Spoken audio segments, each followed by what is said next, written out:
Picture a row of books jumbled on a shelf. You want them in height order. By the end of this video you will know how bubble sort works and why it needs n² steps. Bubble sort repeatedly walks the list, compares neighbors, swaps any that are out of order, and the biggest item floats to the far right. We start with an array of bars whose heights match the numbers 5, 2, 9, 1, 5. Pass 1 scans left to right. Compare 5 and 2. Swap them. Compare 5 and 9. No swap. Compare 9 and 1. Swap. Compare 9 and 5. Swap. The tallest bar is now fixed at the end. Notice the rightmost bar turns green, meaning it is sorted. The unsorted segment is now shorter.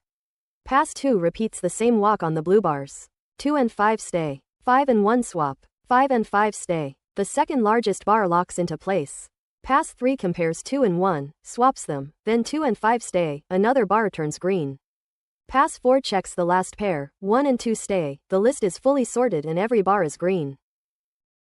A compact table shows the array after each pass.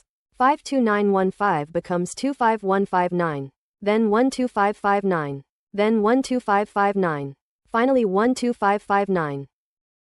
Best case is already sorted. We can add a flag to exit early after a pass with no swaps.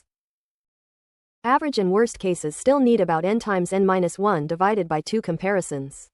So we say the time complexity is order n².